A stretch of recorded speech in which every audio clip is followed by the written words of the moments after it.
Pode ir, Fábio? Então, beleza. Só monte risco, hein? Exatamente. Beleza, pessoal? O Papo de Cripto hoje recebe o nosso convidado, que foi meu professor e hoje é amigo, Bruno Fraga Pistinizzi. Professor Bruno, ele dá aula na PUC Minas aqui no campus Poços de Caldas, mestre em Direito e doutor em Ciências Sociais. Bruno, muito bem-vindo ao Papo de Cripto. E, como sempre, ao meu lado, a partir de todos os podcasts, depois daquele que tá só eu e ele, Marcelo Canhani. E vamos conversar dessa vez sobre uma temática que envolve direito, economia e criptomoedas, ou seja, tudo relacionado. Mas. Quem que pega, hein? Hã? Quem que pega? Exatamente. Que é isso? O papo é longo, mas vamos que vamos. Como eu disse, professor Bruno dá aula de Direito Econômico. E tem outra disciplina, Bruno?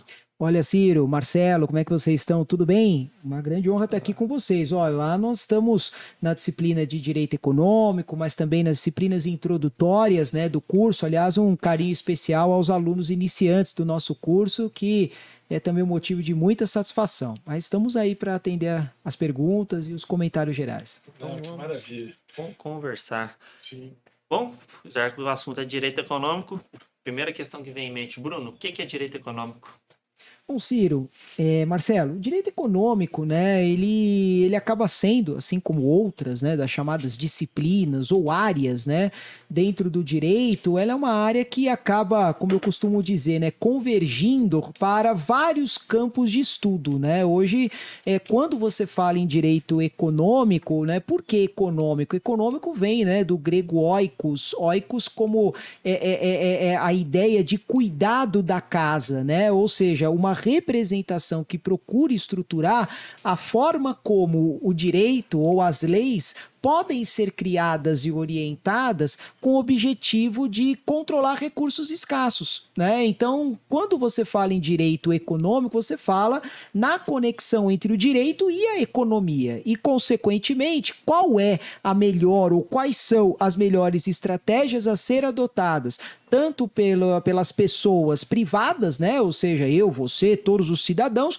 como também o governo, como uma forma de controlar os recursos que ele arrecada. É importante também dizer que o direito econômico, cada vez mais, ele vem dando um destaque para a proteção ao consumidor, né? E, consequentemente, também um outro assunto que é muito interessante, que é o chamado direito regulatório, ou seja, de que maneira que o Estado pode criar regras e principalmente regras eficientes voltadas para a prestação de serviços, desde as telecomunicações, passando pela energia elétrica e, por que não, também do chamado Sistema Financeiro Nacional e o assunto, né, desta edição, as criptomoedas. Sim, tanto é que tem no Congresso Nacional uma lei para regulamentar as criptomoedas no Brasil. E a gente vai abordar um pouco isso, porque a criptomoeda, em tese, ela busca ser descentralizada e uma vertente fora do governo, fora dessa regulamentação. Mas claro que ela pode ser regulamentada porque vai ser inserida no Brasil. Professor Bruno, vou chamá-lo de Bruno, às vezes de professor. Imagina, uma alegria. Gostaria realmente de agradecer sua presença, porque é de grande valia para a gente, um professor, mestre, doutor, mas acima de tudo, uma pessoa que se abre para conversar sobre vários assuntos, criptos, direito econômico e tudo mais. Exatamente. Eu já vou começar com essa pergunta. O direito econômico, ele será suficiente, ou o direito de um modo geral, para tentar regulamentar adequadamente esse universo novo das criptomoedas? Legal, Marcelo. E uma outra pergunta, em complemento à do Marcelo, naturalmente o governo e o Estado ele não é um agente econômico, ele se tornou com o passar do tempo. E a gente sabe que também não é o melhor dos gestores de recursos escassos. Como ficaria nesse caso uma eficiência para não ter o já conhecido problema entre iniciativa privada e Estado? São duas perguntas muito interessantes. Já começou a correr. Não, vocês já começaram, né? A nossa conversa já começou com fogo no parquinho. Exatamente. De aquecimento, direito econômico, agora começa. É aquele modo on, né? Mas eu vejo, né, que, na verdade, é uma mistura, né, de várias regulamentações e, ao mesmo tempo, nenhuma. A pergunta que vocês estão fazendo, na verdade, é a pergunta que o mundo se faz faz hoje em relação às criptomoedas, né? Porque talvez com exceção, eu vejo hoje, né? Como inclusive, até parabenizando aqui, né? O Ciro, que escreveu um artigo, até fizemos um artigo em parceria, né? Para um evento recentemente, onde procuramos falar, né? Daquela que foi uma das primeiras, né? Ou mais pioneiras nações a implementarem, né? A criptomoeda, né? No caso, no El Salvador, que né? tornou a moeda de curso legal. Exatamente. Então nós percebemos que, enfim, vários países espalhados ao redor do globo, mas hoje existe o que eu chamaria de um paradoxo. Por quê? Porque a criptomoeda hoje ela está buscando uma consolidação na qualidade do que nós vamos chamar de um ativo digital, mas ela em si não é reconhecida pelos estados. Sim. Então, ou seja, eu posso dizer dessa maneira que é como se fosse o quê? O mercado financeiro, né, que a gente conhece mais como Bolsa de Valores, a Bolsa de Valores hoje trabalha com as criptomoedas, sim, mas hoje nós não temos a criptomoeda reconhecida no território nacional. Ao menos como o Ciro disse, né? Uma moeda de curso legal. Então, é nesse debate ou nesse dilema que o direito econômico, me parece, né? Que busca tomar fôlego, né? E para tanto, nós temos que tentar compreender que o papel do chamado Estado, né? Uns chamam aí do grande irmão, que tudo acompanha, né? Muitos criticam, mas o Estado tem que ser mínimo, né? Pouco Estado, ou um Estado, como muitos chamam, mais intervencionista. Nós misturamos muitas vezes essa noção de Estado mínimo ou Estado intervencionista com o que podemos chamar de modelos políticos, ou seja, eu sempre conectei o Estado intervencionista é comunismo, o Estado mínimo é o liberal. Sim. E, na verdade, nós podemos ter um Estado intervencionista no modelo liberal. Isso, aliás, não é problema nenhum. O que é importante entendermos é levar em consideração o que diz a nossa lei. E aí, claro, não há como fugirmos, né, daquela que todos conhecem, que é a Constituição Federal. E a Constituição Federal, ela coloca ali claramente que, principalmente, o chamado mercado, ele é reconhecido como um patrimônio nacional. Então, se o mercado ele é considerado um patrimônio nacional, logo o Estado precisa de alguma maneira cuidar dele, ele precisa zelar por esse mercado. Então, essa intervenção ela é como se fosse um pêndulo, né? Ora tá para um lado, ora tá para o outro, como se fosse aquele relógio, né, mais antigo, aquele relógio carrilhão que a gente chama. Então, me parece que o mundo hoje está mais voltado para um pêndulo de cobrar do Estado esta intervenção. Mas, ao mesmo tempo, um outro dilema. Qual é esse modelo de intervenção? Porque se adotarmos modelos exclusivos para determinado país, ou seja, o Brasil tem um modelo, os Estados Unidos tem outro, a comunidade europeia tem outro, os países asiáticos tem outro. Isso vai tirar da criptomoeda aquilo que me parece que ela tem de melhor, que é ter essa circulação livre e uma circulação global. É transfronteiriço, sem dúvida alguma. Então a saída é o diálogo. Internet. A saída é o diálogo. Sim, a regulação e intervencionismo, lógico, com o passar do tempo, os significados vão mudando dependendo dos ânimos da sociedade. Às vezes a regulação ganhou aquela marca de uma intervenção péssima, mas também há algumas regulações que fizeram o contrário, que viabilizaram até algumas iniciativas privadas. Se eu não me engano, eu vi recentemente, acho que o marco do saneamento destravou possibilidades de investimentos privados, né? Isso, e foi uma bolada e tanto. Mas a grande questão nas criptomoedas é que todo mundo deseja que elas não sejam, de uma forma geral, pelo menos os criadores dela, que elas não sejam regulamentadas de espécie alguma, que elas sejam livres totalmente. Mas eu acredito que nenhum Estado vai permitir isso cada dia que elas ganharem mais corpo, né? Perceberem que tem... Tanto é que a Receita Federal, a partir do ano que vem, já vai obrigar todo mundo a declarar suas criptomoedas. Já tem um campo específico no imposto de renda. Mas aí, Marcelo, Ciro, talvez eu devolva, né, para vocês, eu estou recebendo as perguntas, mas algumas a gente devolve. Se nós buscarmos, né, a introdução histórica de algumas criptomoedas, né, como por exemplo a Bitcoin, né, foi a primeira. nós não temos hoje, desde a criação por aquele oriental, né, o Satoshi, né? Satoshi, um pseudônimo, né? A gente não necessariamente não mas sabe se ele ele é oriental. Mas será que o Satoshi já não provocou a escassez do Bitcoin? Sim. Ele não colocou um número fechado de Bitcoins? Sim, exatamente. Então ele já fez essa intervenção. Já. Se vocês olharem por esse ângulo, ele já fez essa intervenção. Por esse ângulo, todo criador, ele é realmente o regulador e detentor de toda a programação. Justamente. Não, sim, concordo plenamente. Como ele criou, ele pôs as regras iniciais. Ele deixou o código aberto, a comunidade poderia mudar. Mas como apoiaram a ideia dele, estão trabalhando para se manter tudo. Bruno, mas você acha que os estados, e eu tenho certeza que vão, a cada dia que passa, eles vão melhorar a sua regulamentação sobre criptos, de modo geral, NFTs. Eu também acho inevitável isso acontecer. Como é que isso aconteceria? Por exemplo, uma moeda como o Bitcoin. Ela pode ser operada por milhares de corretoras e com uma facilidade ímpar.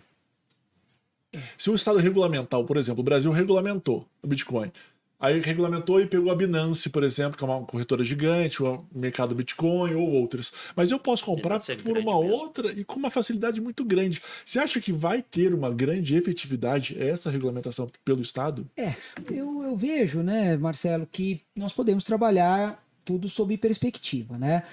Primeiro lugar, nós teríamos que ter provavelmente uma mudança, né, da nossa legislação maior, né, como eu disse há pouco, da própria Constituição, porque ela já dá ao Estado, né, principalmente ao governo federal, à União, a competência exclusiva para promover a emissão de moeda, né? Então, essa emissão de moeda inclui-se qualquer moeda, né, uma moeda física, como também a moeda virtual, né? O que nós precisamos, me parece, compreender é que, como eu disse a você trouxe exemplos, né, de corretoras e assim por diante. Mas eu volto e até posso trazer alguns dados para vocês, que no ano de 2021, esse que nós estamos terminando, né, logo mais, o Brasil, ele tem se destacado na comunidade internacional, principalmente no mercado financeiro, do cripto, né?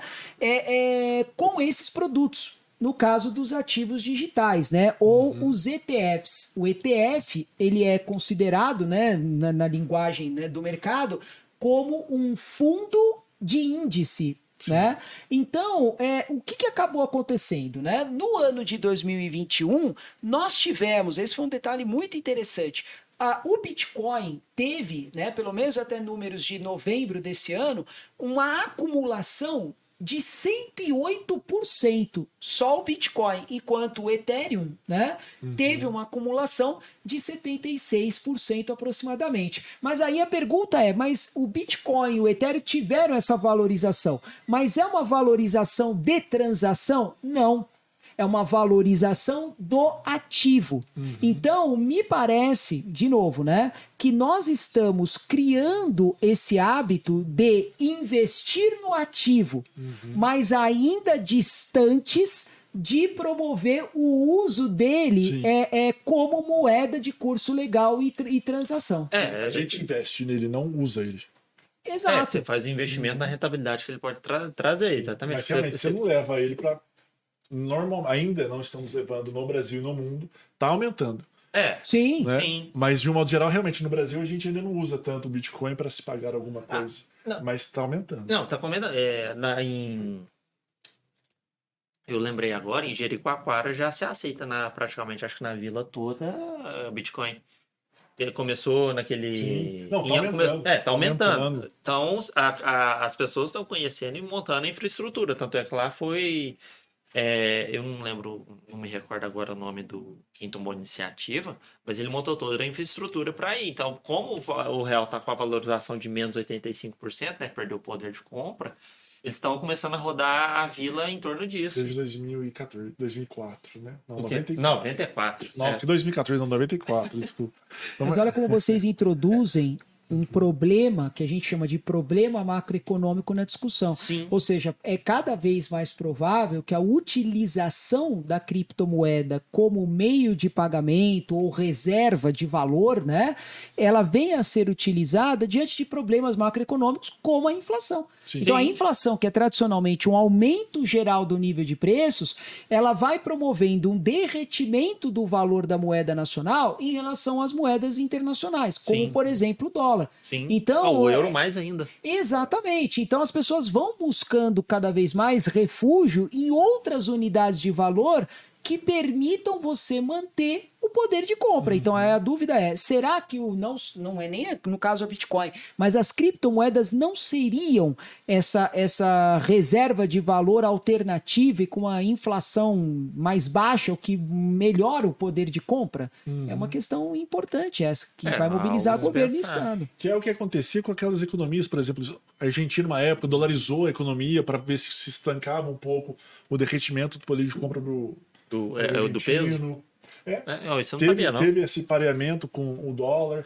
Eu lembro. Tem países que adotam o dólar porque falam, olha, minha moeda não dá, ela não consegue acompanhar, eu perco muito poder de compra com ela, então eu dolarizo minha economia, só que gera grandes problemas. Você perde um grande poder que o Estado tem, que é emitir dinheiro. Sim, emitindo ele controla, né, a inflação. Sim. Então, quando você retira, né, a soberania da sua moeda e adota uma moeda paralela, obviamente que você acaba ficando vulnerável ao preço internacional. Sim. E que me parece que esse preço internacional, de certa maneira, aproxima, sob vários ângulos, né, o dólar e o Bitcoin. Há uma correlação muito grande. Há uma correlação, né? Porque as pessoas vão buscando a criptomoeda como uma alternativa à depreciação, né, cambial da sua própria moeda. Que usavam o dólar. Exatamente. Só que o dólar também está perdendo seu poder de compra.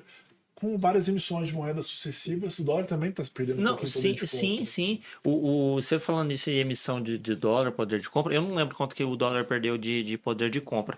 Eu recordo que eu vi uma reportagem, vou ver se eu até acho aqui depois, que, por exemplo, o PIB do Brasil é 3 trilhões, vamos dizer assim, não sei números exatos, e a moeda, a quantidade real circulando era mais que o dobro. Então, teoricamente, eu tenho mais dinheiro circulando, mas não representa toda a riqueza do país. Sim. Então, essa inflação corroeu o poder de compra.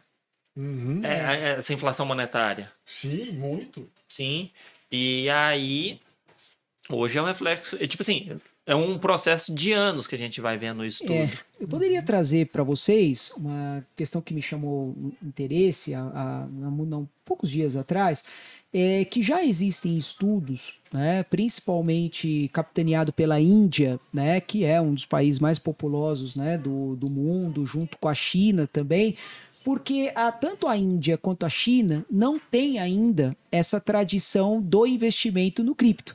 Né? Mas se nós analisarmos, são países com mercado um pouco mais fechado. Politicamente, a China, você tem o Partido Comunista à frente, e a Índia, né, existe muito, não só, claro, uma divisão social em castas, mas a China, a Índia é uma fornecedora de mão de obra, né, em tecnologia, esse tipo de coisa, e não, obviamente, trazendo para ela um produto interno bruto muito volumoso. Não, e a maioria dos presidentes dessas empresas de tecnologia grande é quase tudo indiano hoje já. Justamente.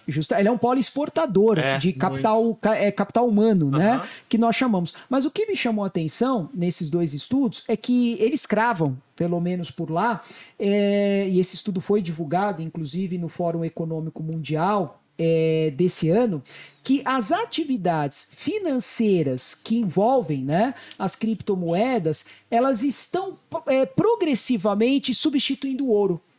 O ouro, ele sempre foi o ativo, né, mais valioso, mais até do que qualquer ação, era o ouro. né? A reserva de ouro dos países, né? Então, tem se percebido que as possibilidades de substituição da criptomoeda e o retorno comparado ao ouro é igual ou até superior, favorável ao cripto ao longo desse ano de 2021. Então, qual é a grande preocupação? E aí envolve, claro, o mercado de cripto. Que cada vez mais as empresas de tecnologia, e aí nós chamamos das Big Techs, né? Amazon, Apple, Google, Microsoft e assim por diante, né? Vão procurar essa valorização do cripto e o cripto ele vai, de certa maneira, se tornando um investimento muito mais seguro do que até algumas que a gente chama de commodities clássicas, né? Sim. Como, por exemplo, o petróleo. Nós tivemos uma oscilação de preço de petróleo absurdamente grande, até críticas quanto ao caráter de energia fóssil renovável. Enquanto que o cripto, ele conseguiu entregar algo, mas ainda envolto no mistério, né? Quais são? E essa pergunta, nem esse estudo conseguiu, de certa maneira, desvendar. Quais são os fatores que influenciam na valorização ou desvalorização do cripto? Essa é a pergunta de 1 milhão, ou de um Bitcoin, talvez, né? Uma pergunta bem valiosa. Não é? Quais são os fatores? Por quê? Porque o petróleo, a oferta e demanda é determinante, né? As commodities, por exemplo, grãos de maneira geral, uma chuva, uma tempestade ou uma seca, elas são determinantes para oscilar uma cotação. Crises econômicas. Mas o Bitcoin, o café também. O preço do café, a saca, passar de 1.300 reais. Exato. Mas o retorno em termos de aplicação do ativo cripto, esse até hoje ninguém consegue cravar em determinar quais são os fatores que contribuem para a oscilação. Alguns dizem informalmente que o Elon Musk, hoje ele é, né, o presidente da Tesla, né, e de outras empresas aí nesse ramo de tecnologia, ele é hoje um grande catalisador de oscilação de criptomoeda. Ou seja, dependendo do que ele pensa, você pode ter essa oscilação. Mas é muito pouco, né? Eu lembro que numa dessas falas do Elon Musk, aí ele fala o preço sobe, ele fala o preço cai. Alguns hackers viraram e falaram assim, Elon Musk, se você continuar fazendo isso, a gente vai começar a te atacar. Porque eles falaram assim, não, você tá brincando com a moeda e a gente não quer que você fique brincando com a moeda porque você fala, o preço cai e a gente toma um prejuízo. Ou você fala, o preço sobe e a gente toma um prejuízo. Então deixa ela correr o seu fluxo normal, sem você ficar falando demais. Ou se falar demais, não desfala. Sem dúvida. Porque ele falava uma coisa, outra semana, não, mudei de ideia. Se for mentir, mantenha a mentira, né? Então falaram, então você vai aceitar agora o Dogecoin? Então não aceita. Não é pra você aceitar e daqui a semana que vem falar, não, repensei a história. O Dogecoin porque é meme, né? A criptomoeda meme. Na verdade, se ele brincar com ela, realmente ele tá fazendo a função dela. Mas ela já envolve dinheiro. E aí, entra o que o Bruno comentou, que começa a envolver esse lado do investimento. Que ainda ela não se potencializou como uma moeda, mas ela já se potencializou como um investimento. Pois é, e aí, juridicamente falando, nós vamos entrar em correntes, né? Às vezes a lei ela vive de correntes de pensamento. Uns interpretam de uma forma, outros interpretam de outra. Então, basicamente, nós vamos perceber que hoje existem duas correntes. Uma delas, que nós podemos chamar aqui de uma corrente positivista, ela compreende que enquanto não ocorrer essa transformação legal, permitindo que oficialmente a moeda possa ser incorporada, né, na cesta, né, de outras moedas como o real, ainda o cripto não vai ser aceito. Agora, outros vão entendendo que a negociação do papel moeda não é necessário ter um papel moeda.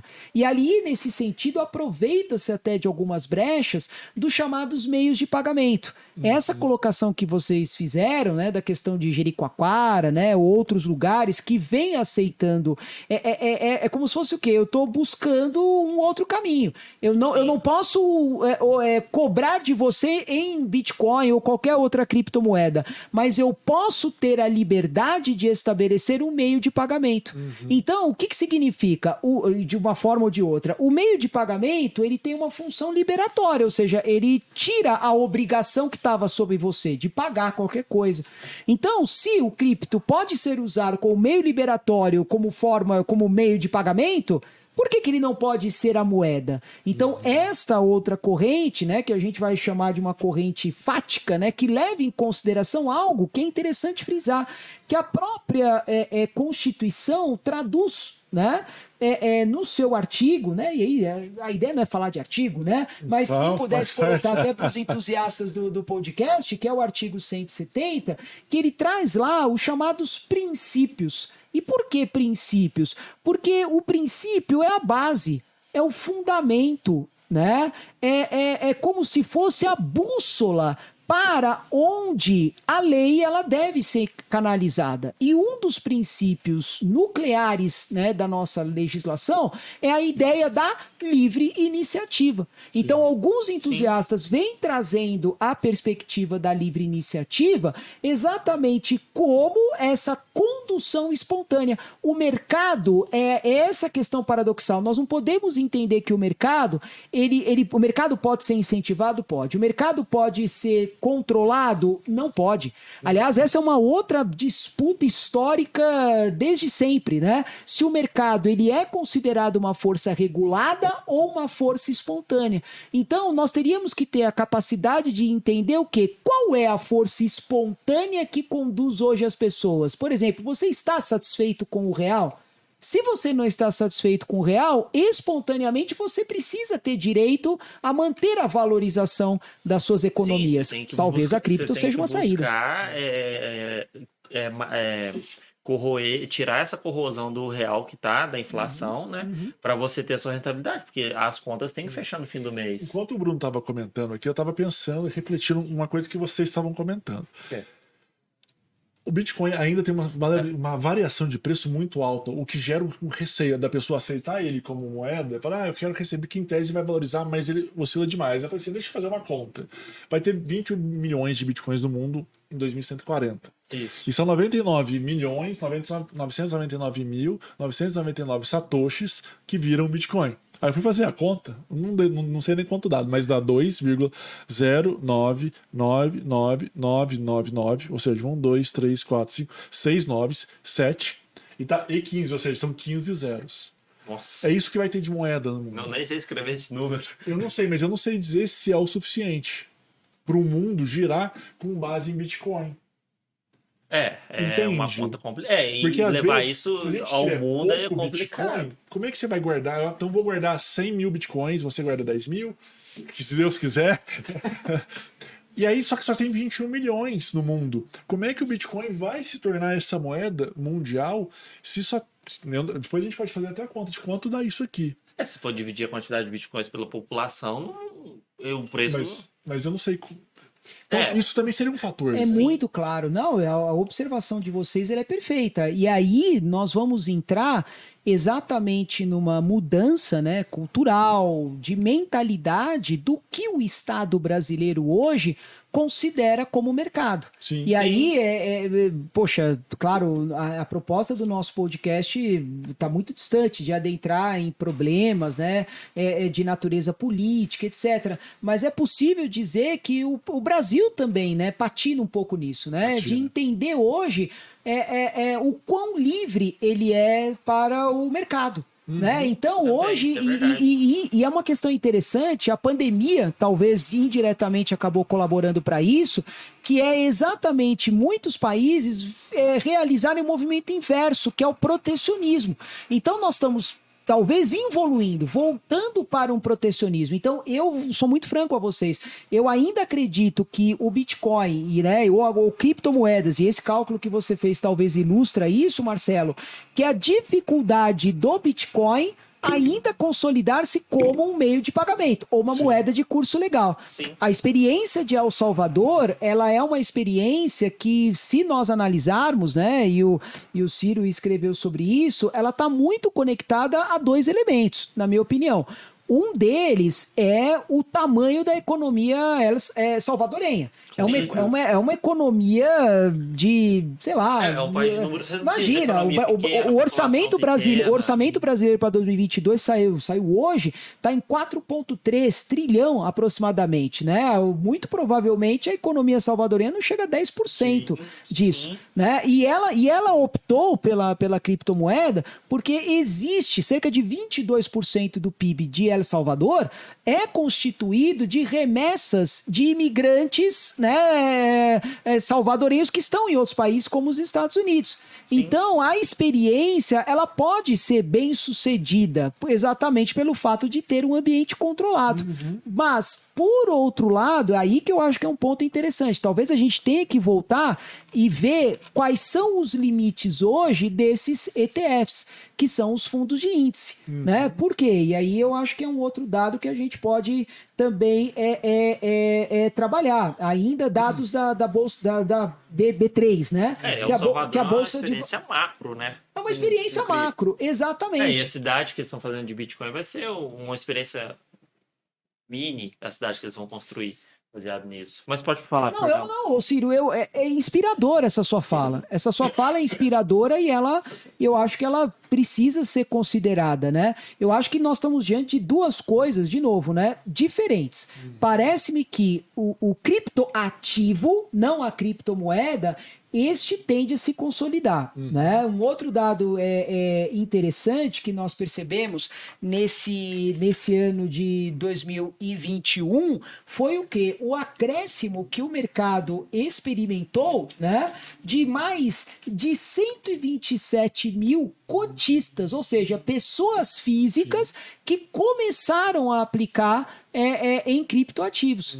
E o crescimento de corretoras brasileiras, né? Como vocês estão vendo. Até quem hoje não abre uma página no YouTube já começa dando aquela dica de como valorizar o seu criptoativo, né? Sim, seu patrimônio, manter ele tudo. Para ter uma ideia, eu trabalho com educação financeira e mentorias de investimento. Muito interessante. E uma dessas pessoas mentoradas, ela mora nos Estados Unidos. Ah, é? E ela mencionou assim, falou assim, Marcelo, eu quero comprar isso e alguma coisa que replique, ela não sabia o que era, Bitcoin. Sim. Eu não quero comprar Bitcoin diretamente, mas como o dinheiro dela estava no Brasil, porque ela é brasileira, mora lá há muito tempo e o dinheiro de uma herança ela recebeu também que ela queria aplicar aqui. Entendi. Ela falou assim, mas vê pra mim o que tem, porque é o que eu quero. Eu falei, mas é arriscado? Ela falou, não quero saber, eu quero investir nisso. Queria arriscar. Eu quero colocar um percentual do meu patrimônio, que tá tudo certo, e um ativo de grande potencial, mas com elevado risco. E ela quis um ETF de Bitcoin. Muito bom. Eu particularmente, eu sou obrigado a concordar. Eu acho que hoje, em termos de renda, né, variável, né, se levarmos em conta aí o pessoal que gosta dos investimentos, você que é um grande mentor aí na parte de educação financeira, hoje nós estamos ainda acostumados a ter como referência, né, o CDB. Né? Nós estamos aqueles certificados de depósitos bancários de das grandes 5, 6 instituições. Para não falar poupança, né? Exato. Para não falar poupança. Exato. E é um dado interessante, porque nesse ano de 2021, também movido pela pandemia, pela alta dos preços, pela inflação, foi o pior ano, né, de entesouramento, ou seja, o brasileiro perdeu a sua capacidade de formar poupança, porque ele teve que se desfazer das suas já parcas reservas para custear coisas que a pandemia acabou tirando, né? Desde o emprego, passando pela questão da saúde e assim por diante. Então, como recuperar isso? Então, você entra numa discussão muito rica, né? Hoje, a educação financeira, ela envolve hoje a criptomoeda? Eu acho que é o criptoativo. Sim. E aí a gente precisa verificar. Hoje, o criptoativo, ele já conta com essa regulação? A resposta é positiva. Hoje já existe, né, a Comissão de Valores Mobiliários, né, a CVM, que regulamenta esse fundo de índices. Né? E fundo de índices que, genuinamente brasileiros, tendem a crescer. Mas é como o Ciro coloca, né, na obra dele, né, também nos estudos dele. Mas e a outra parte, que talvez seja tão interessante quanto a primeira? O que falta para ela virar o meio de pagamento ou uma moeda de curso legal? Esse entrave hoje é um entrave talvez mais ideológico do que jurídico. Eu acho que para ela virar meio de pagamento e decolar, por exemplo, aqui no Brasil, seriam maior conhecimento das pessoas, que tem muita gente que ainda não conhece. E, por exemplo, o Bitcoin surgiu em 2009, tudo bem, tem aquele período que realmente ninguém conhece, que é só entre os entusiastas da comunidade. Mas hoje, em 2020, quando ele disparou de preço, né, que virou a reserva, aí é inevitável não conhecer. Eu não lembro o estudo. Desculpa só por cortar, aí a gente volta para curiosidade, mas tem um estudo que comenta que no Brasil tem mais investidores em criptoativos do que na Bolsa de Valores. Que é de longuíssimo prazo, há muito bolsa, tempo que existe a Bolsa. Quantos anos? Por quê? Porque entra naquele lado do ficar milionário. Do ficar rico rapidamente. Que na bolsa eu não sei, porque a empresa pode ser que uma outra suba, caia, mas no criptoativo todo mundo fala, olha, subiu 1 milhão de %, e aí geralmente as pessoas ficam ricas, e elas querem isso. Sim. Só que elas não têm a noção do risco que é um investimento desse, e às vezes elas apostam muito dinheiro. Sim. Elas não colocam um percentual do que elas ganham para o investimento. Elas colocam muito. E às vezes ela coloca uma moeda que tem um potencial de crescimento absurdo, mas tem um potencial de derretimento também absurdo. E perde-se muito dinheiro. Não, aquela palavrinha mágica lá, tua, né? Não diversificou, colocou tudo lá. Sim. Voltando à curiosidade. Uma pergunta, Bruno. Quando você ouviu falar a primeira vez de criptoativo, Bitcoin?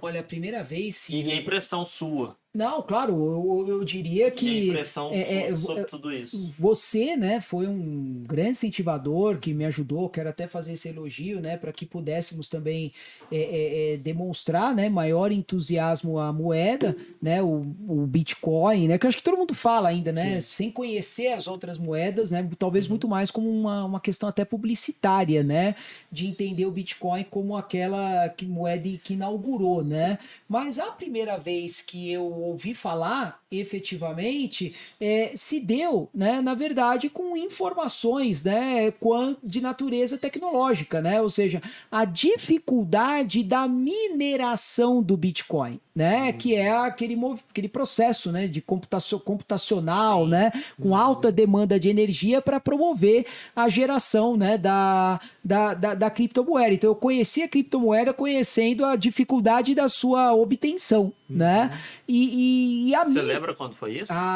Eu diria para você que cerca de 4 anos atrás, 5 anos atrás, provavelmente. Tipo 2017, por aí. 16, 17? 16, 17. Na mesma época que você, Marcelo. Exatamente, né? Que aí a gente começa, né, a perceber isso, né? E de lá para cá, eu vejo assim, de maneira muito clara, eu acho que isso aí é ponto pacífico, né? Enquanto, de novo, né, meio de circulação, as discussões avançaram até, mas ainda com muita dificuldade de encaminhar. Tanto é que o mais recente deles, né, um projeto de lei que foi aprovado na Câmara recentemente, podemos debater se vocês quiserem, e foi para o Senado. Aliás, me parece ser mais interessante. Inclusive, ele cria uma autoridade nacional, o que para o Estado já é ruim, porque quanto já se tem o Banco Central, que é o órgão responsável pelo sistema monetário nacional, nós vamos criar uma autoridade, ou seja, como se fosse uma outra empresa para cuidar das criptomoedas, ou seja, que é esse aumento da burocracia, né? E a chance de conflito entre o Banco Central e, vamos supor, essa autoridade, se for criada, é muito grande. Não só o Banco Central, mas como a criptomoeda, para quem investe, é muito fácil burlar esse sistema. Claro que o Brasil vai falar assim, eu faço minha parte. Se você burla aí é uma outra história. Claro. Mas as pessoas tendem a ser mais libertárias, as pessoas que investem em criptoativos, elas podem buscar isso, principalmente os grandes investidores. Os pequenos investidores, você, o pessoal que é pequenininho, que compra pouquinho, talvez pague os impostos e tudo. Mas os grandes investidores, aqueles que têm muito dinheiro aportado, eles vão criar ou buscar corretoras que são desconhecidas pelo mercado nacional e que são criadas todos os dias para guardar, para fazer as compras e guarda numa carteira física. A proteção. Eu tô até enrolando aqui a fala. A proteção patrimonial vai acontecer de qualquer forma, inevitável. E essa proteção patrimonial. Vocês estão entendendo o que eu quero dizer? Eu não tô saindo de jeito nenhum proteção, mas agora foi. Isso que você disse, Bruno, é verdade. Essa proteção patrimonial, ela tá começando a ganhar importância.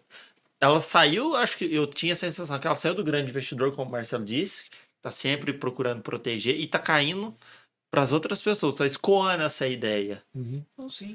E veio talvez da pior forma possível, né? Para uma economia nossa, como a brasileira, que precisa, né, ser bem administrada, porque nós temos uma parcela de desigualdade muito grande. Por que que nós tivemos isso? Isso é importante. Então, esse movimento ele começa entre 2017 e 2018, quando nós tivemos a redução da taxa de juros, né, que muitos chamam lá da taxa Selic. Com a redução da taxa Selic, ela chegou a um pico de 3,5%, ou seja, a inflação era mais alta que a taxa Selic. Isso acabou desmotivando as pessoas a guardar dinheiro em banco e partiram para a Bolsa, partiram para a chamada renda variável, porque a renda fixa ela fica associada muito a essa questão, né, dos juros, dos títulos do governo. E aí me parece que o criptoativo, ele acompanhou também essa onda, né? Principalmente com esses topos históricos do Bitcoin. Exatamente. Então aí as pessoas começaram a encontrar nele isso. Mas, Ciro, eu acho que me parece, né, a sua colocação ela traz, e a do Marcelo também, que junto com o Bitcoin nós tivemos também a outra tecnologia junto com ele, que é a tecnologia do blockchain, que não pode ser desprezada. Não, o blockchain, hoje, o Marcelo até falou, olha, são muitas corretoras, são muitos... Então, o trabalho que vocês estão fazendo no podcast, ele é essencial, porque a impressão que me passa é que a pessoa hoje ela está muito vulnerável de entrar de cabeça numa barca furada, sem saber, se aquela corretora realmente existe. 2, se as operações são ou não, né, certificadas num blockchain. Então, como que funciona isso? Então, eu acho que conhecer Bitcoin também carrega junto essa tecnologia da criptografia, né? Ponta a ponta, peer-to-peer, né? Isso. E tem um grande problema, né, Bruno, que infelizmente, brasileiros estão caindo demais, até por uma questão de... Porque, querendo ou não, quando um país ele é mais bem estruturado, você não se sente tão ganancioso. E na hora que eu digo ganancioso, não é ganancioso no aspecto ruim, é de querer mudar de vida, de melhorar a sua vida. Claro. No Brasil, as pessoas, como estão realmente com a desvalorização muito grande do real, com desemprego, com essa situação muito calamitosa, elas anseiam uma melhora de vida rápida. Porque realmente viver numa situação, né, tensa, periclitante, é difícil. Então eles entram no golpe da pirâmide do Bitcoin. Mas tem muita gente caindo no golpe da pirâmide do Bitcoin. Porque ficou fácil e realmente o Bitcoin se valorizou demais. Então a pessoa pode, em tese, entregar rendimentos altíssimos mês a mês. E quando a pessoa vai perceber, ela já colocou muito dinheiro lá dentro. E aí quando a pirâmide quebra. Não, sim, exatamente. Por exemplo, eu conheço pessoas que caíram no golpe da pirâmide, até naquela questão lá do rapaz lá do Cabo Frio, no Rio de Janeiro, que foi o faraó. Sim, Cabo Frio. Acho que eu não sei, mas eu lembro que é no Cabo Frio. No estado do Rio de Janeiro, eu lembro disso. E lá, você lembra, ele é exaltado na cidade. Porque muita gente ganhou dinheiro com ele também. E achando que ali era criptomoeda. E na verdade não era. Não tem nada a ver com criptomoeda. Mas aí, Marcelo, nós vamos entrar numa... Ele usou a criptomoeda de fachada, né? De fachada, exato. Então, talvez caberia a reflexão. Mas será que as pessoas sabiam efetivamente, né, do que se tratava? Acompanharam, por exemplo, a questão do blockchain, né? Ou seja, daquela sequência de transações para verificar o registro, né? Então, eu estou comprando um Bitcoin, mas peraí, essa transação, ela tá lá naquele livro de criptografia que atesta o hash, né? A sequência. Então, eu acho que esse tipo de informação as pessoas ainda não têm. E trata-se de uma informação que pode ser objeto de regulação pelo Estado. Por exemplo, através da transparência. Se eu compro a criptomoeda ou criptoativo, se eu estou comprando o cripto e não o índice, que é diferente, eu preciso ter uma comprovação de que aquela transação foi certificada. E como eu vou fazer isso? Esse é o papel do Estado. O Estado ele vem exatamente para, por meio da sua regulamentação, exigir, por exemplo, medidas como essa, que a informação possa ser disponibilizada publicamente, acessivelmente, para o investidor e assim por diante. Tem uma questão que, por exemplo, quando a gente vai investir transparência total. A questão é saber qual carteira de qual pessoa, lógico, isso é complicado, mas pode falar? Quando a gente vai investir em ações, você não consegue investir em ações por nada. Você tem que ter uma corretora, ou seja, o banco tem a própria corretora também para você comprar ação, e ela fica custodiada na B3, não fica custodiada na corretora. O problema de ser algo que ainda não está regulamentado ou que está muito assim, é que as pessoas sem muita informação podem comprar em qualquer lugar. Por exemplo, não estou dizendo que esse lugar é ruim, tá? É pelo contrário, é um lugar muito grande. A 99, que era de táxi, que virou depois uma espécie de Uber, Sim. E agora virou uma carteira digital, ela disponibiliza a possibilidade de você comprar Bitcoin por ela. A 99 virando uma instituição financeira, né? Exatamente. Então, mas se a 99 pode fazer isso, o Mercado Pago fez isso também, agora você compra Bitcoin nele, mas você não consegue comprar ação. Por quê? Porque ela não é corretora. Não tem um arcabouço diferenciado. Quando vai ter um banco no Brasil, tem uma série de fatores para ele se tornar um banco no Brasil. Ele não é me tornei um banco. E a grande questão dessa descentralização, e que a gente tem que pensar com calma essas coisas, é esse efeito rebote de pegar pessoas desavisadas e criar golpes com elas. E é o que mais acontece. Não, sim. Ó, para vocês terem uma ideia, muito legal o que o Marcelo falou, o Círio também, o projeto de lei, para quem quiser consultar depois, no projeto de lei 2303 de 2015, foi o recente, né, aprovado na Câmara dos Deputados, além de prever, né, essa chamada autoridade, né, nacional da administração dos criptoativos, ela tenta fortalecer exatamente essa fiscalização, né? Ela diz lá, né, no seu artigo 7º, né, a competência do órgão regulador de autorizar funcionamento, estabelecer condições de exercício, né, de órgãos, supervisionar a prestadora de serviços de ativos virtuais.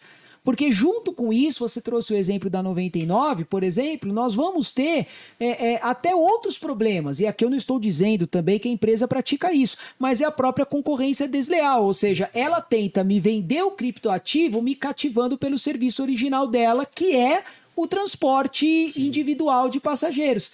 Então, mas enquanto isso, outra corretora que não trabalha com transporte individual, como é que ela chega até o usuário? Então, nós temos que, por isso que me parece que a regulamentação neste nível, ela se torna, isso não é você ser adepto de um Estado comunista, como muitos dizem, não. É você criar regras iguais para o jogo do mercado. Porque senão a 99 ela vai ter uma condição melhor, porque ela está em 10 em cada 10 celulares sob a forma de app. Eu vou baixar a 99, mas não vou baixar o site de uma corretora, o app de uma corretora. Então, me parece que é muito importante essa regulação. E até uma questão de proteção à pessoa que compra. Claro. Não que, porque a 99 é uma empresa grande. Tem esse lado da concorrência desleal, mas em tese ela é uma empresa que talvez dificilmente ou com mais dificuldade quebre. Mas o que me impede de eu criar uma, em tese, corretora fake? Porque está descentralizado. Para facilitar. Então, a regulamentação, a olhar, também não é uma coisa, acho eu, de todo ruim. Claro que essa é uma opinião pessoal do Marcelo. E tem que ser feito com temperamentos, claro, também. Não, sim. É aquela questão, por exemplo, um contrato privado, ele também é uma regulamentação entre partes. Então, a regulamentação tem vários sentidos. Mas uma coisa que você me falou, Bruno, da 99, me levou essa questão de concorrência desleal, me levou ao seguinte pensamento. Por exemplo, a Uber, ela poderia ter feito a mesma iniciativa, mas a Uber está falindo, está sumindo do mapa. Então, com problemas de cancelamento de corrida, tudo isso. Nessa jogada, por exemplo, 99... Uber, tinha uma outra francesa que operava aqui no Brasil, mas saiu porque não deu conta da concorrência. Será que não foi uma regulação espontânea? Porque, por exemplo, a 99 pegou a sacada da cripto, a Uber sumiu. Mas a Aí eu digo no sentido, na regulamentação, não nessa vertente ruim de regulamentação, como você mesmo disse, mas aquela que equaliza as partes. Não, Ciro, você está correto, mas aí nós vamos entrar naquele que talvez é o eixo que é a maior discussão. E, aliás, olha, os Estados Unidos, que, a meu ver, continua sendo ainda o país mais liberal, né, desde os pais fundadores, né, no século XVIII, também vem discutindo, que é a amplitude dos poderes das Big Techs. Né? Então, lá nos Estados Unidos se fala, por exemplo, em intervir para que empresas como o Google, como a própria Amazon, possam separar os seus modelos de negócio porque ela acaba trazendo, né, enfim, ela acaba atraindo o seu consumidor por meio de um serviço por outros. Então, onde é que a deslealdade ela se configuraria, né, de certa modo? A deslealdade ela se configura quando você utiliza do seu serviço principal como uma forma de promover um outro serviço que não tem a ver com aquele serviço principal. E aí você vai pensar, mas você pode ter uma corretora que pode começar a transportar passageiros também. Isso faz parte do modelo de negócio. Mas aí nós vamos entrar nessa situação. Hoje o transporte individual, ele já se encontra bem flexível e desregulamentado. Mas o mercado financeiro, este é bastante regulamentado. E aí é nesse sentido, inclusive, que o artigo 8º, né, inclusive desse projeto de lei, caso passe, ele ainda diz que as instituições autorizadas a funcionar pelo Banco Central poderão prestar exclusivamente o serviço de ativo virtual ou acumular ele com outras atividades, mas outras atividades ligadas ao objeto da circulação.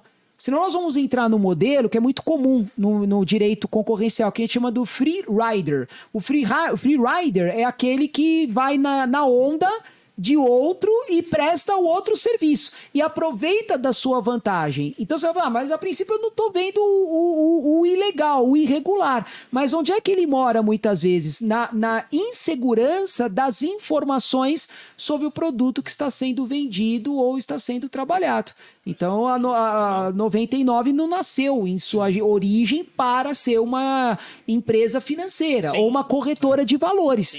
Então ela talvez precise, olha só, talvez o extremo que chegaremos, até a separar as suas operações de transporte individual daquela que venha a ser, porque senão, poxa, não vou comentar também, mas nós estamos esse mês de dezembro vivendo um caos no setor aéreo provocado por uma empresa aérea muito famosa no transporte rodoviário e as pessoas confundiram uma coisa com a outra. Acharam que eu estou viajando por essa empresa, e na verdade eram empresas diferentes. E isso é um típico caso de free rider, para mim, praticado pela própria empresa. A empresa cativa o consumidor por uma solidez que ela tem num outro ramo, num outro mercado, a gente chama de mercado relevante. No mercado de transporte rodoviário, ela cativa para o setor aéreo, quebra no setor aéreo, e não dá satisfação para absolutamente ninguém. As cenas lá do pessoal tudo parado no corredor do aeroporto. Foi e é isso que eu acho que a regulamentação pega um pouquinho. Talvez ela se preste. Lógico que tem que tomar sempre cuidado para ver o que quer fazer com a regulamentação. Sim. Mas é sempre para, em tese, buscar proteger o hipossuficiente, a parte mais fraca da situação. Exatamente. Que é para tentar falar assim, olha, peraí, você vai investir em criptomoeda? Tá bom, pelo menos eu vou tentar regulamentar um pouquinho para que você invista em alguma corretora confiável. Sim. Para que você não caia em algum igual golpe. você tá indo. Claro que pode acontecer, tanto é que existe fundo garantidor de crédito para proteger contra bancos que quebram, o fundo garante, de repente, esse ativo. Então, e a sua colocação é muito inteligente, e hoje não se tem notícia de que esse fundo, que é o FGC, garanta para o criptoativo. Sim. Não garante. Não garante para o criptoativo. Então, esse é um problema.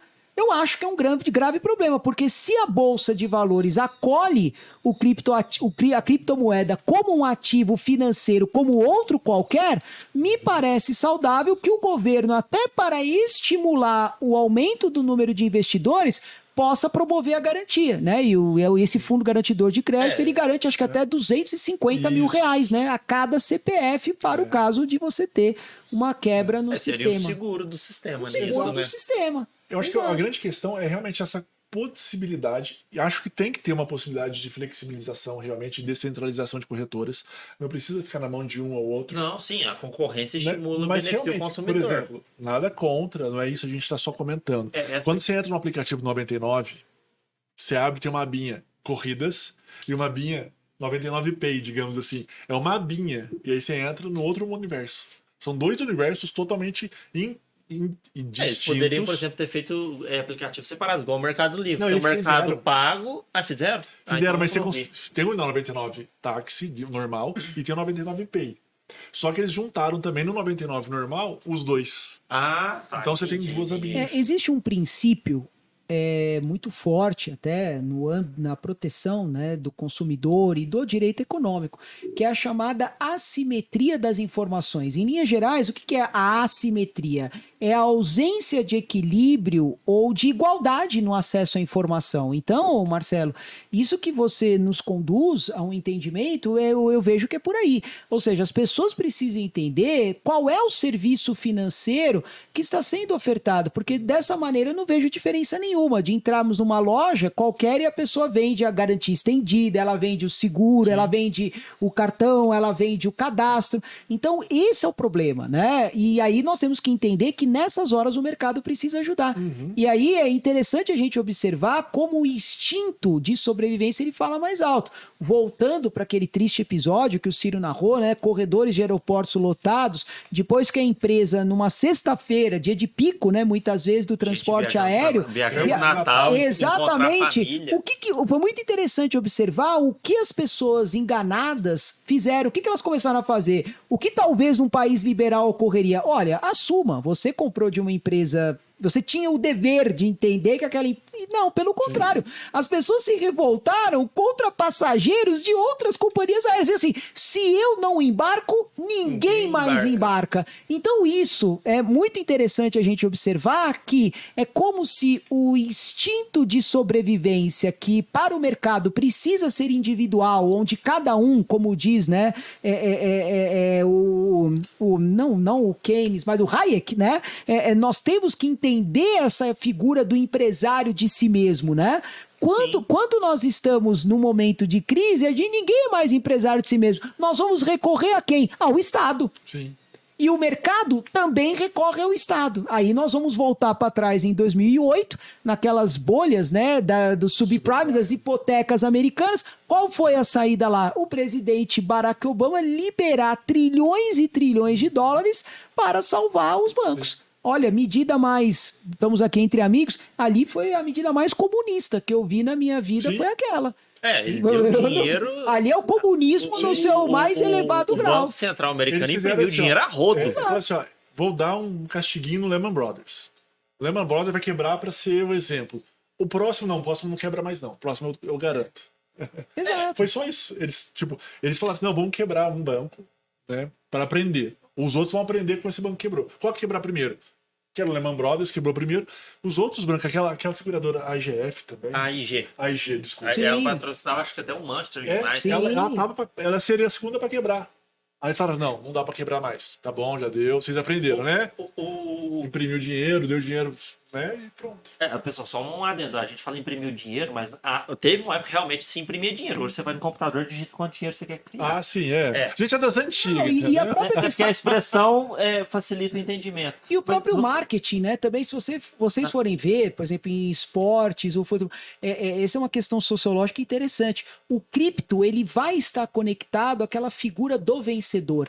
Tanto é que você vê empresa agora que contratam atores hollywoodianos, apresentadores, né, do que a gente fala globais no Brasil, para promover essas empresas, estampando mangas de camisa de times de futebol. Então é muito interessante a gente perceber que o cripto hoje ele vai assumir uma condição semelhante nesse aspecto sociológico às casas de apostas, né? Que aliás é um outro assunto muito interessante, que não tem uma regulamentação específica no Brasil, mas por serem hospedadas nos chamados paraísos fiscais ou fora, as empresas offshore, né? Fora do território, do continente, elas conseguem hoje cativar. Isso é um fenômeno interessante. Aí aquela parte do brasileiro que tá vendo nisso, como o Marcelo disse, eu preciso resolver meu problema agora, minha crise é agora. Então ela vê nisso não como um investimento de longo prazo, mas como um antídoto para a crise que está enfrentando.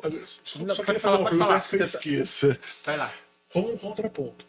Quando o Estado regulamenta alguma coisa, em tese, os grandes investidores, as pessoas dotadas com grande capacidade financeira, elas burlam isso. Elas criam mecanismos offshores ou qualquer coisa do gênero e fazem de uma forma mascarada. Regulamentar a cripto também não poderia ser impedir o acesso dos pequenos.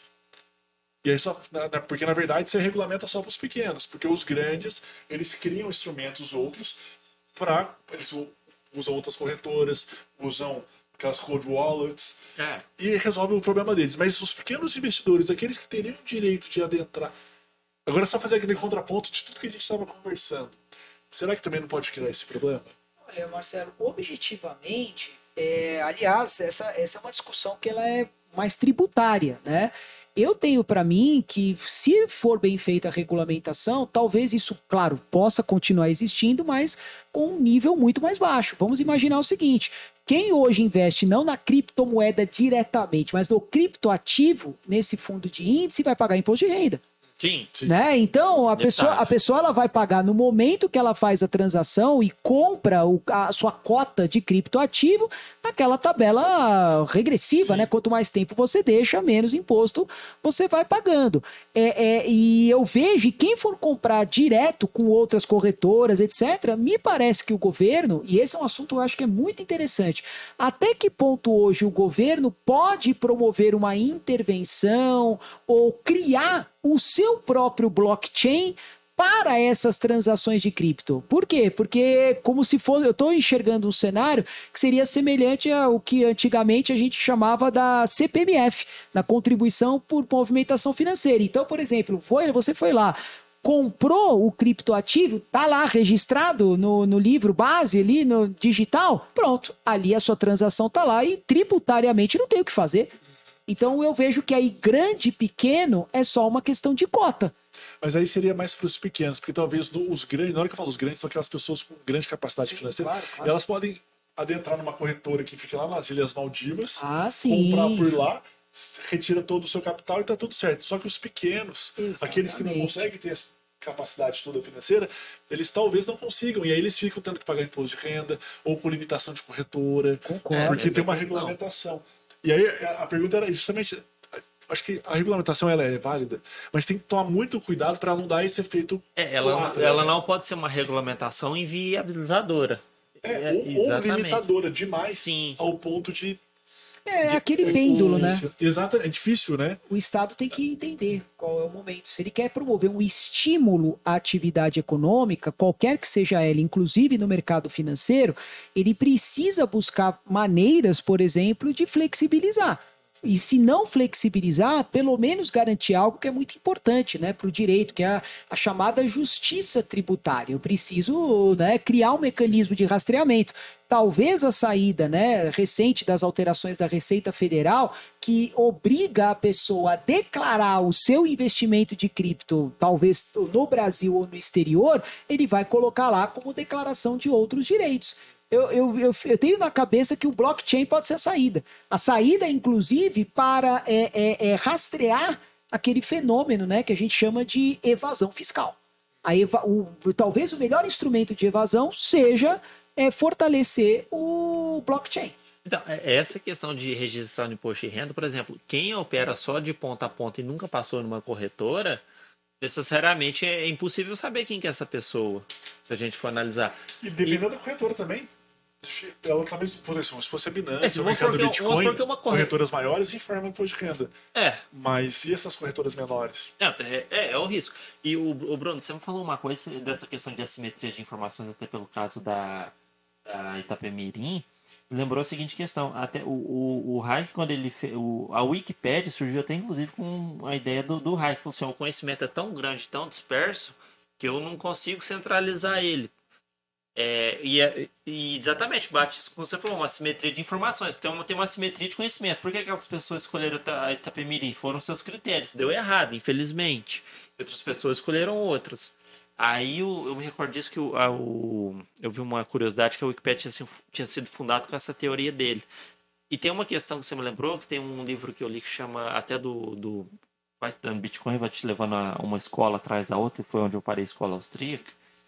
Me lembrou um livro que chama O que o Governo Fez com o Nosso Dinheiro, que se eu me lembro bem, depois eu vou até reler e qualquer coisa eu corrijo essa informação, o Rothbard tinha falado que é o autor, que teve uma aliança entre governo e banco em um certo período que deu essa questão de moeda inflacionária. Por isso que você falou assim, quando o Lehman Brothers quebrou, algum outro banco quebrou, o que aconteceu com o banco? Foi lá e socorreu. De onde surgiu esse dinheiro? Eles falam que essa conversa entre os dois levou ao crash de 29. Essa conversa entre os 10 anos isso eu não depois, sabia que 15 você anos depois. disse. Mas ele é um livro pequeno, tem nem 100 páginas, chama O que o governo fez com o nosso dinheiro. É muito bom de se ler. Eu acho que a saída, né, o recado é exatamente esse. Não importa o país, não importa a nação, né? O mercado financeiro, ele talvez seja o ambiente onde mais ele vem a ser instrumento de controle, instrumento de dominação. E, teoricamente, é o lugar favorito para o que chamamos de retroalimentação do capital. Ou seja, é como se o capital sempre se socorresse no mercado financeiro, porque ele precisa sempre se reinventar, e ele não consegue se reinventar nas coisas às quais ele foi originado, produzir, vender. Então, o mercado financeiro é aquela ideia de alavancagem, de eu multiplicar, de eu criar, de eu enriquecer. Então, ao mesmo tempo que ele é um instrumento mais dinâmico desse enriquecimento, ele também, infelizmente, é um instrumento mais vulnerável.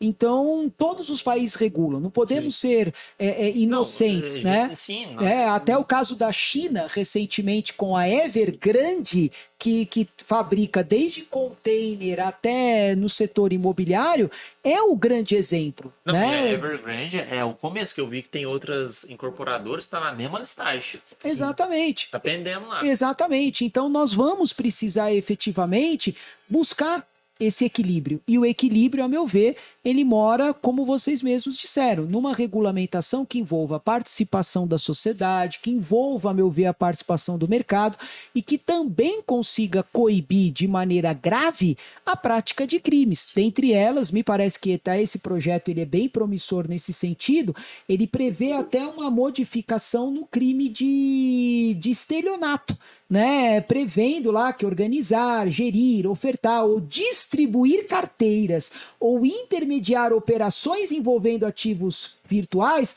com o objetivo de obter uma vantagem ilegal. E é interessante, porque o projeto fala em pena de prisão de 4 a 8 anos. Então, fixando uma pena base ali de 8 anos, que é onde a pessoa começa a cumprir em regime fechado, com as agravantes, etc., é possível dizer que o mercado está atento a isso e agora vai trazer uma punição mais ativa e efetiva. Né? Bruno, e você acha que uma das formas, talvez, de regulamentar ou de minorar ou de melhorar o sistema brasileiro seria o lançamento do real virtual que o Banco Central está pensando em lançar? A gente não sabe os termos ainda, claro. Isso é prometeram pro ano que vem, né? Sim, e a gente não sabe como é que ele vai lançar, de que forma vai ser, mas você acha essa proposta interessante? Olha, Marcelo, eu particularmente eu acho que passa um pouco, né?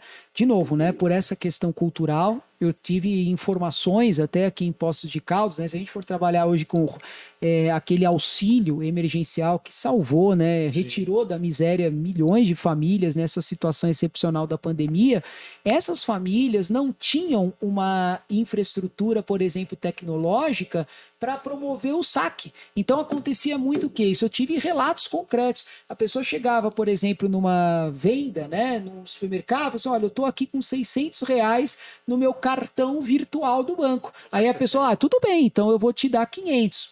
Eu vou te dar 500 em dinheiro, porque R$100 seria, entre aspas, né, a minha comissão por eu ter lhe dado. Porque, os custos. porque o meio de... Exatamente, ou seja, nós estamos avançando na tecnologia da informação, da comunicação e dos meios de pagamento sem possibilitar ainda a universalização do acesso à internet. Sim. Então eu acho que o real virtual ele vai servir como se fosse realmente uma mudança de nomenclatura. De real, ele vai chamar do Pix para real. Eu não vejo diferença hoje entre o Pix e o real. Vai continuar a mesma coisa. Eu acho que da mesma forma, virtualmente da exatamente. Impressão digital. Eu acho que a dificuldade, além da cibersegurança, que eu acho que tende a ser melhorada, nós vimos ataques hackers, né, que derrubaram sítios do Ministério XY, né, ConectSUS. Se uma carteira virtual de vacinação já não consigo acessar, quiçá o meu dinheiro virtual. Então a impressão de cédula, ela certamente vai cair em desuso muito em breve, mas ela precisa ser cuidadosamente articulada com outras políticas públicas, como o acesso à internet, facilitando com que as pessoas possam ter a sua carteira digital. Sim. Porque a gente precisa também ter uma noção de como vai ser esse dinheiro digital e como ele se diferencia do dinheiro digital que a gente já tem hoje. Porque hoje, quando eu entro no meu banco, tem lá um valor, eu pego, mando um Pix para você, um TED para você, é virtual isso também. Como é que vai ser essa diferença desse dinheiro virtual também, para realmente se diferenciar do que a gente já tem hoje? Se é que vai se diferenciar. Porque às vezes só cria uma possibilidade de fraude. Porque o Pix ele é custodiado pelo banco, né? O banco, por exemplo, eu tenho conta em um banco, eu vou mandar um Pix, mas todo o sistema de segurança do meu banco é o que garante em tese a transferência. Lógico que o Banco Central entra um pouco, mas é banco-banco. Banco. Exato. Olha, eu posso estar errado. Aliás, eu não quero que aconteça isso, mas eu vejo também uma possibilidade, já que você trouxe a questão da custódia, eu preciso conectar a carteira, o real eletrônico, o real digital, muito provavelmente a uma conta de banco. Sim. Então, o que isso vai acontecer? Talvez force as pessoas que são, e nós temos uma grande parcela da população brasileira hoje desbancarizada, que não tem conta em nenhum banco, elas vão ser, entre aspas, obrigadas a se vincular a um banco. Eu acho que a forma talvez até mais segura ela está conectada a alguma instituição financeira, mas a pergunta é, qual? Não, sim, essa questão, no caso, eu diverjo um pouco pelo seguinte questão. Se o real já é digital, por que eu não passaria da pessoa para pessoa? Por que eu ainda colocaria o banco no meio? Segurança. Por essa questão só de segurança que ele eu acho que é um armazenamento, tô pressupondo Não, eu digo isso, que eu né? peguei o Bitcoin de paralelo, porque, por exemplo, ele passa em El Salvador, pessoa para pessoa, pula o banco, lógico, tem a questão das chaves privadas, que a gente até comentou, mas bancarizou a pessoa, mesmo sem estar no banco. Mas pode ser pessoa a pessoa. Mas você concorda que vai ser poucas pessoas que talvez... Porque você faz com Pix de graça. O Pix é de graça. E o teu banco te garante seu dinheiro lá dentro. Não, pra sim, que você vai tirar tem ele e colocar mecanismos de controle de deu errado, tem o estorno, no Bitcoin não tem estorno, eu sei porque disso. concorda que, por exemplo, faz peer-to-peer no real. Beleza, eu transfiro o dinheiro pro Bruno fora de qualquer banco. Tá bom, o Bruno vai guardar onde? Exato. Então Num banco. Então manda por Pix. Milhões de reais que eu vou mandar pro Bruno. Você vai lá no seu banco, se você tiver milhões de reais, seu gerente autoriza. Exato, então talvez, e aí é onde eu vejo uma possível proliferação da concorrência desleal, onde certamente nós vamos ter ações ou investidas de alguns bancos, alguns até bancos públicos, para cativar ou fidelizar essa pessoa, possibilitando a ela essa abertura. Só que é uma falsa impressão, porque você está, em nome dessa facilitação da sua vida financeira, você está trazendo junto uma instituição bancária que vai te oferecer N coisas, que aliás leva até hoje ao conceito do Open Bank, ou Open Finance, né? Que é os nossos dados que já estão circulando por aí. Aliás, eu acho que é um bom tema para futuros podcasts esse, hein? Porque, olha, a gente, claro, todo dia a gente já vai recebendo informação, olha, você é um bom pagador, você é um mau pagador, e a discriminação legal em torno disso, ela é absurdamente grande. Tudo bem, eu sempre fui um bom pagador, eu mereço uma taxa de juros mais baixa. Mas quão baixa é essa taxa de juros? O que barateia um juro não é a pessoa que está pedindo, é a oferta de crédito. Então é uma falácia isso. Eu acho que é muito mais uma violação sobre alguns aspectos a direitos fundamentais como a vida íntima ou os seus próprios dados do que uma facilitação do mercado. Para ter uma ideia, em relação a isso, Bruno, tem empresas que concedem crédito e que tem agora programas de cashback. Isso viola frontalmente o CDC, o Código de Defesa do Consumidor, porque na verdade não pode ser, você não pode incentivar uma. Não, mas fala para você vai pegar um empréstimo. Você vai contrair uma dívida. Entendi. Você não está comprando um negócio e recebendo cashback. Entendi. Você está contraindo uma dívida. Exato. E parte dessa dívida que você contraiu é te dando em cashback. Que é uma forma de você gerar um empréstimo. E isso o CDC não permite que você incentive as pessoas a se endividarem. Esse eu não vi não. Mas tem várias empresas que emprestam dinheiro que agora tá com cashback. Pois Cashback do empréstimo. E a cultura do cashback talvez esconda dentro dela a própria circunstância da modificação do preço da mercadoria. Eu estou dando um cashback, não é verdade que eu estou dando, eu estou encarecendo a mercadoria, dando para você o percentual que eu encareci a mercadoria e, na verdade, o valor dela. Aí, olha só que interessante, a gente começa com o liberalismo e termina no comunismo. Aí o camarada Marx, né, grande Karl Marx, ele vai falar muito bem na obra dele, O Capital, que é a diferença entre o valor de uso de alguma coisa e o valor de troca. Então o cashback, ele, na minha modesta opinião, pode ser que ele melhore, mas hoje ele é muito mais o que o Marx chamava de fetiche, né? Aquela coisa assim, olha, eu tô sentindo que eu tô com alguma vantagem do que propriamente a vantagem, né? Se Isso fazer é as o, contas, o cashback vale a pena, né? Exatamente. tem que valer a pena, Tem que senão valer a não pena. adianta. Senão...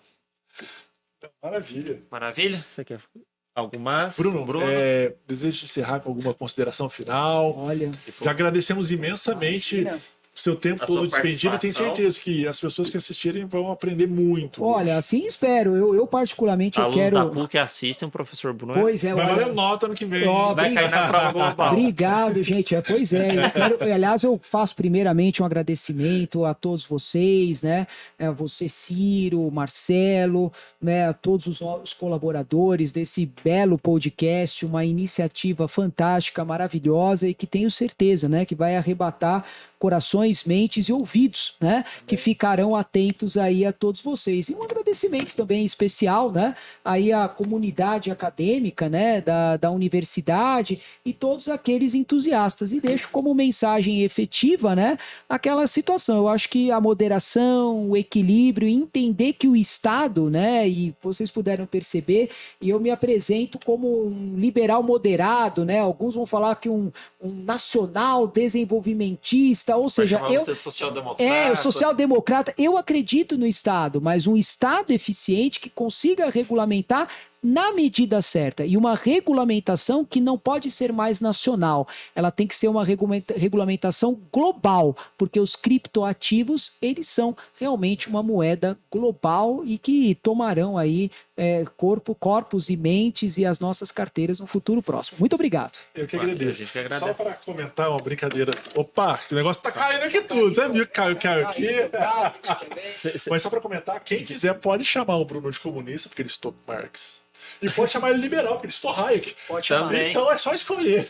Pode escolher. Exatamente, tem essa questão, mencionou os dois. Exatamente, estamos juntos e vamos ver quais são os desdobramentos. Mas muito obrigado novamente pelo convite. Bruno, eu agradeço imensamente a sua participação, foi de grande valia e tenho certeza que vai estar sempre de portas abertas para você, para que a gente troque novas ideias, novos Você bate-papos. aparece aqui Muito de novo obrigado com também. as mudanças que ocorrem no panorama econômico.